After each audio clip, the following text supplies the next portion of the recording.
Hello students, good morning everybody. Today I am going to start a very important topic called tense. Tense grammar का एक बहुत important topic माना जाता है क्योंकि ये समझिए कि पूरे ग्रामर का एक नींव है, फाउंडेशन है, जड़ है, समझ गए। देखिए जैसा कि बोर्ड पर लिखा गया है हेडिंग टेंस, इसका शाब्दिक अर्थ होता है काल या समय। टेंस का शाब्दिक अर्थ क्या होता है? काल या समय। Is it clear? अब इसको अगर हम परिभाषित करें तो देखिए एक लाइन में बड़ा सिंपल भाषा में ये लिखा गया है, tense denotes the time of an action.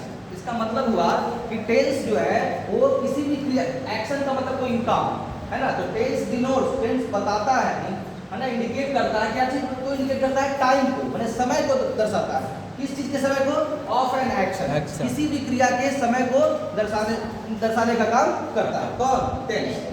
ठीक है, ये पहला डेफिनेशन हुआ जो कि जैसे हम लोग दैनिक जीवन में सुबह से शाम तक है ना 24 घंटे कुछ न कुछ काम या कुछ न कुछ क्रियाकलाप करते हैं, तो वो किसी न किसी काम में तो किसी न किसी टाइम में तो होता है। जैसे अगर हम लोग वर्तमान समय में पढ़ रहे हैं तो ये वर्तमान समय में काम हो रहा है, प्रेजेंट टेंस।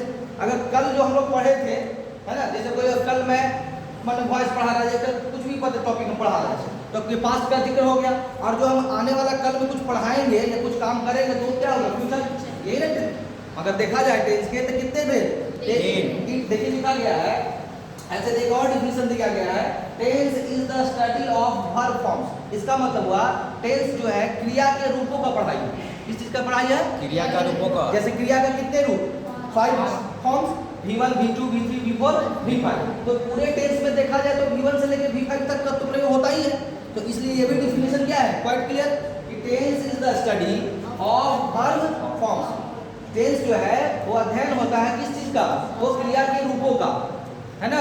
पूरे टेंस में हम लोग V1 से V5 तक का प्रयोग करते हैं, इसलिए ये भी डिफिनेशन समझ में आ रहा है। अब देखिए इट हैज 3 काइंड्स, मतलब इट किसके लिए आया? टेंस के लिए। तो टेंस के 3 काइंड्स, मतलब एक तरह देखा जाए टेंस को अगर फादर माने तो इस फादर ये इस पिता के कितने बेटे? 3। पहला बेटा का नाम क्या है? Present tense. दूसरा बेटा का नाम पास्ट, और तीसरा बेटा का नाम समझ में आ रहा है? अगर मान लो ये महेश है तो महेश के कितने बेटे? 3। तो प्रेजेंट टेंस, पास्ट टेंस और फ्यूचर टेंस, ऐसे समझ सकते हैं। पर टेंस के कितने काइंड्स? 3 काइंड्स, जो कि लिखा गया है यहाँ पर।